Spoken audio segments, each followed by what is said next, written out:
Loneliness is a global epidemic. Isolationism is a growing trend. You take the weight of the world on your shoulders but neglect to care for yourself.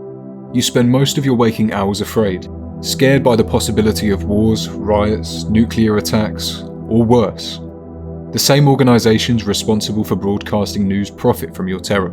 You feel stuck, forgotten, alone. Are you the only one that's noticed? Why does everyone seem okay with this? Children playing in the streets, parents conversing merrily. Is this how it's always been? Society is crumbling, but nightclubs are still full every weekend. People are having fun, dancing, drinking. It might surprise you, but they feel even more alone than you do. There is a small but distinct difference between being physically alone and feeling alone. To be surrounded by people will not prevent loneliness. In fact, it will often make it worse. The company that you keep is important, integral even. Influencers like Jack Doherty can tell you all about how empty they feel, whether the house is full or not. They can also tell you that money is not the answer. Extra zeros in your bank balance will not make you happy. If you don't believe me, feel free to try.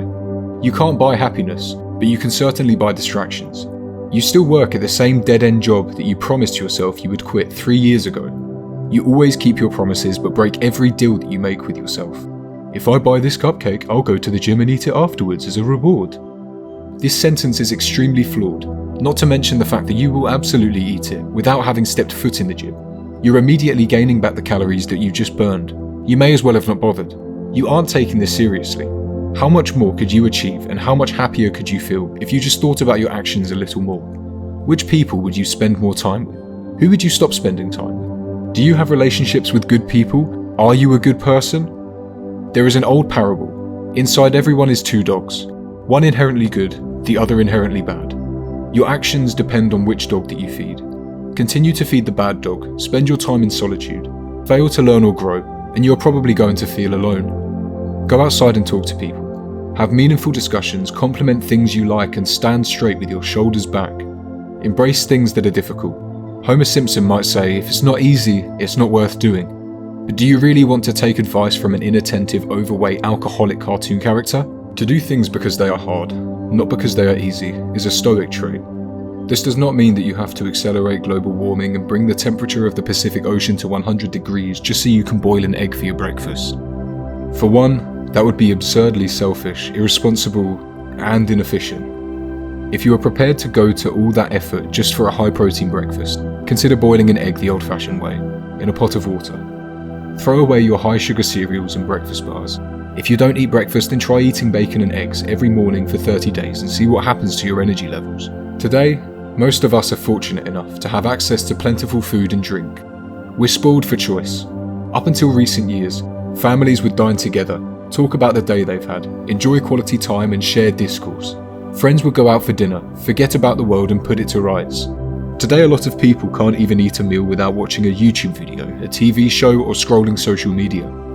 You might even be eating while you watch this video. There is nothing fundamentally wrong with watching something while you eat, but it often makes people eat more than they intended, and more than they realise.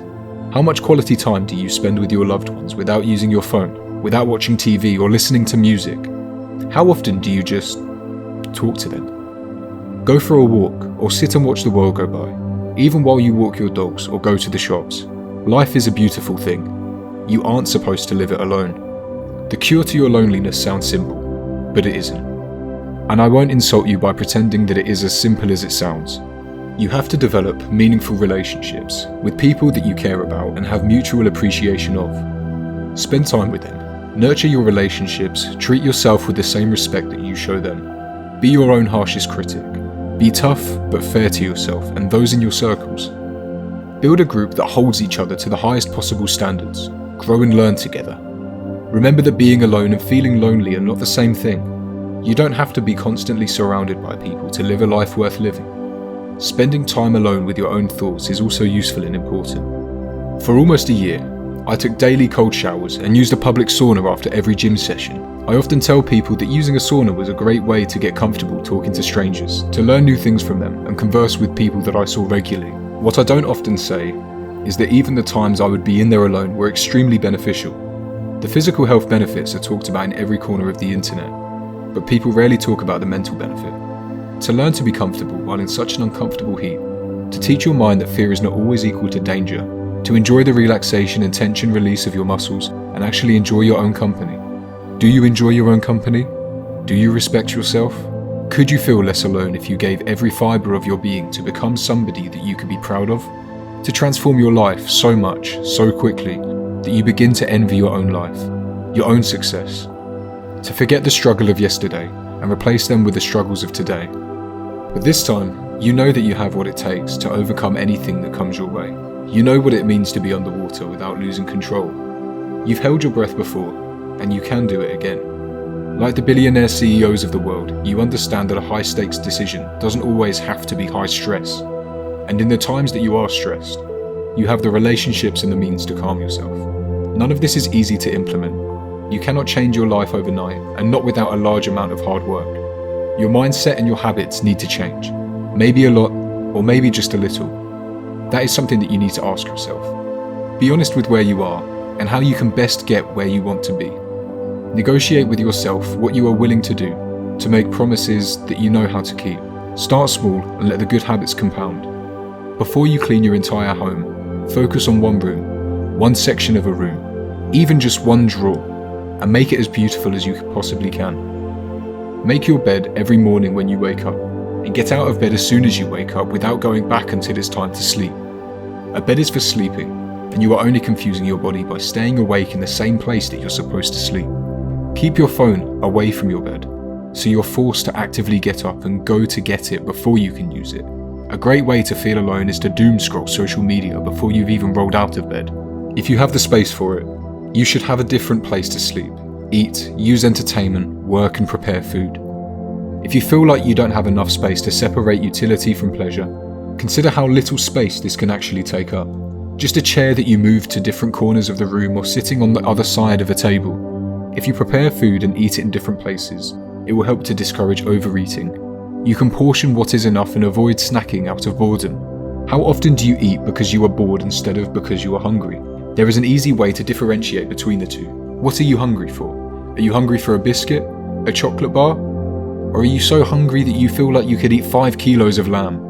When you're hungry for snacks, you're just bored. Craving something sweet to serve your dopamine receptors, not your stomach or your energy levels.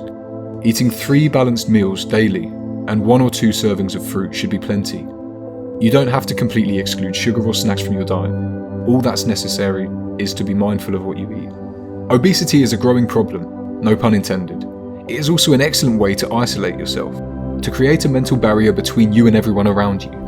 If you don't feel confident in yourself, the only thing that you can display is anxiety. This makes people nervous. Make people nervous too many times, and they might make subconscious connections between you and feeling uneasy. You will pick up on this and might think that this is your fate, destined to be alone. Nothing you can ever do will ever change the way that people perceive you. That's a terrible assumption to make. You are the master of your own destiny. You can learn to be more confident, the same way that you can learn to ride a bike or lose weight. Weight loss is a maths problem. Calories in versus calories out. If you eat more energy than you use, the body will store fat for use when food is more sparsely available. If you continue to eat a surplus of calories, you will continue to gain weight. If you continue to eat a deficit of calories, you will continue to lose weight. If you can't be objective about your own body composition, ask people in your personal life that you can trust to be honest with you. Ignore someone that tells you only what you want to hear, and read between the lines of someone that gives you nothing but insults. There is far more value in an insult than an unconditional commendation. If someone tells you that you are perfect and don't need to change, what now? How is that information supposed to help you, even if it is true? Which it almost certainly isn't.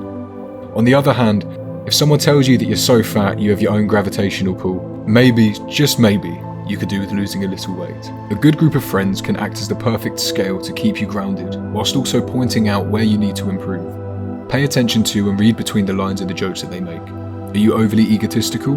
Do you force your own hobbies and values onto them? Is your girlfriend kind of overbearing? Not every joke will have deeper meaning behind it, but more often than not, the thing that makes it funny is that there is truth to the joke. So what can you do to improve your life just based on the common jokes made at your expense? If you can't figure out what you need to change, ask them. If you don't already, can you learn to laugh with your friends, even at your own expense? How do you expect to make changes to your life if you refuse to socialize and risk being laughed at? You don't have to and shouldn't want to spend your entire existence alone. Stop being so stubborn and make the changes you already know are good for you. In this video, I haven't told you anything that you didn't already know. What are you waiting for? Life isn't a movie, and there is no one coming to save you. There is no light bulb moment in which you finally figure out what's been holding you back. You are the only thing holding you back. You are your own worst enemy. Fear not the man who defeats 1,000 men in battle, but fear the man who defeats himself. Because there is nothing more noble, more freeing, more difficult than defeating yourself. Billions have tried, and possibly only a few thousand succeed. You can achieve this and so much more, but you have to be the one to make the choice. Thank you for watching.